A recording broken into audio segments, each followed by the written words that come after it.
Yes, my friends, the Steelers confirmed in the last few hours that one of the team's players will not be able to play in the preseason. An unexpected injury occurred, and now we're waiting for confirmation on how coach Mike Tomlin will manage to mitigate the burden of this absence. The game against the Jaguars is coming up, and I hope the Steelers can get that win. If you want that too, hit that like button hard. If possible, comment like this: "Go Steelers! Let's beat the Jaguars!" Now, let's get straight to the point, because today we're going to break down some important news straight from Latrobe. First, we need to talk about rookie quarterback Will Howard. He's officially out for the entire preseason after fracturing his pinky finger. Fortunately, he won't need surgery, but he's expected to be out for at least 3 weeks. This is a huge blow to the preseason excitement, especially for fans eager to see what the young quarterback can bring to this roster. Will Howard had been showing signs of solid chemistry with players like Rock Taylor and J.J. Galbraith, and this was his moment to show what he could do in live NFL action, even if only in the preseason. Let's face it, preseason games are typically light on complex defensive schemes, so this was a golden opportunity for him to gain confidence and possibly spark conversations about his future role. Without these reps, it's hard to imagine him getting significant playing time this season unless injuries drastically alter things. And if that doesn't happen, we could be talking about a promising talent who never really got his chance in Pittsburgh. Now shifting focus to the man of the hour, Aaron Rodgers. Yes, you heard right. 4-time MVP, Super Bowl champion, and now the face of the Steelers offense. His transition into this new chapter with the black and gold has been the talk of camp. And let me tell you, Rodgers isn't just showing up, he's embracing the full experience of Latrobe.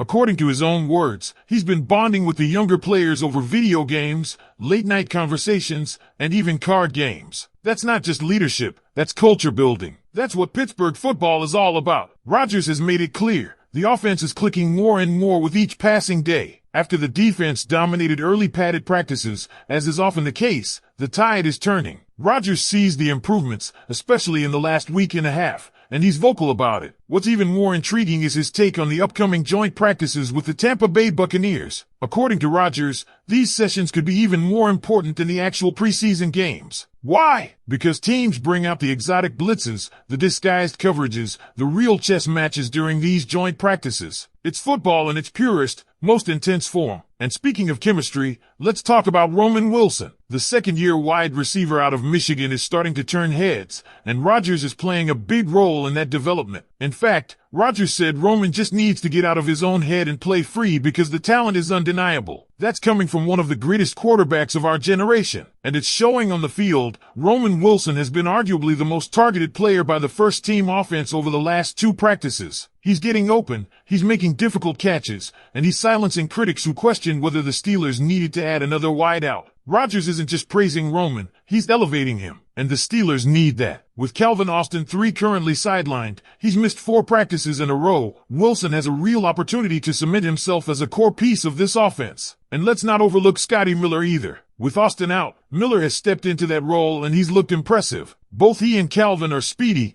undersized vertical threats. Miller's performance could force the coaching staff to consider keeping both on the final roster. Now, despite all the buzz around Rodgers' leadership in connection with his weapons, there's been a bit of noise about his recent interceptions. Let me be clear here. Context matters. He's thrown 4 picks in 2 days, yes, but most of those came off tipped balls or dropped passes that should have been caught. One went through Scotty Miller's hands on a slant. Another was a perfect seam throw to Connor Hayward that just couldn't be secured. These aren't accuracy issues. These are football quirks. Rodgers himself has acknowledged the offense's growing rhythm, and the tape is backing it up. He's distributing the ball with zip, confidence, and timing. And then there's Dylan Cook. Quietly, this offensive tackle is making a name for himself in camp. While Broderick Jones has been inconsistent, Cook has been getting significant first-team reps and holding his own. If Jones struggles early in the regular season, Cook might just be the next man up, and a reliable one at that. Now let's talk defense, because oh boy, things are heating up. Peyton Wilson, the linebacker out of NC State,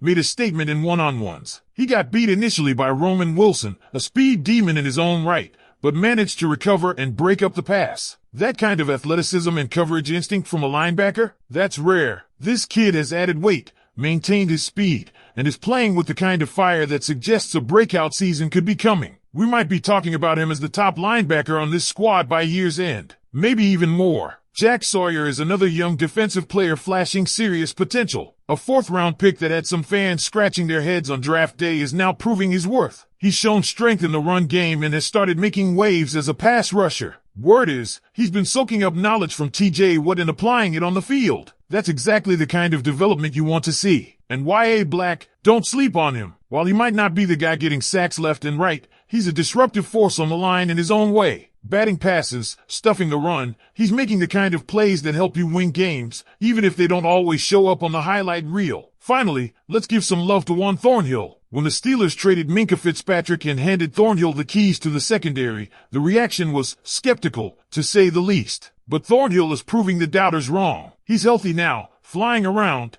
and making plays on the football nearly every practice. He had another interception today, and afterward, he said something that'll get every Steelers fan fired up. He believes this defense can be the best in NFL history. That's not a small statement. That's a challenge, a call to arms. And this group might just have the talent and mindset to back it up. So now I want to hear from you, Steelers Nation. What do you make of all this? Will Howard's injury, Rodgers' impact, Roman Wilson's rise, Peyton Wilson's potential breakout, and the rejuvenated Thornhill-led secondary, how are you feeling heading into the heart of training camp? Let me know in the comments, and don't forget to drop your Go Steelers. My heart bleeds black and gold if you're riding with this team no matter what. Picking up right where we left off, the atmosphere around the Pittsburgh Steelers camp is electric, but it's also intensely competitive. The depth, the energy, and the stakes have all gone up. We're not just seeing routine drills or going through the motions anymore. This is where roster spots are won, careers are launched, and championship dreams are either solidified or shattered. Let's circle back to that offense,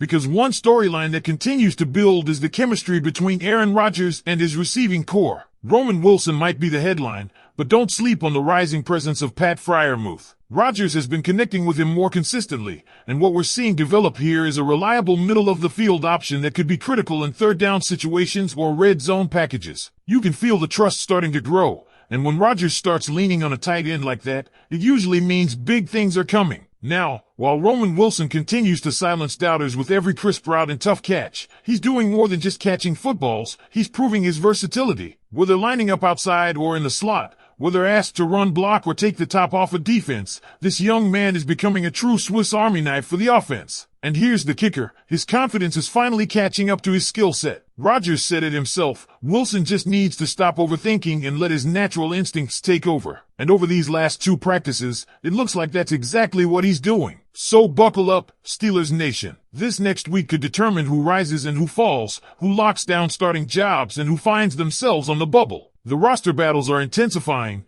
the stars are aligning, and the season is inching closer. Make sure you're subscribed and locked in. We've got breaking updates coming daily. Hit that like button if you're loving what you're seeing from this new-look Steelers team. And trust me, we've got more updates and surprises just around the corner. You won't want to miss it. Here we go, Steelers.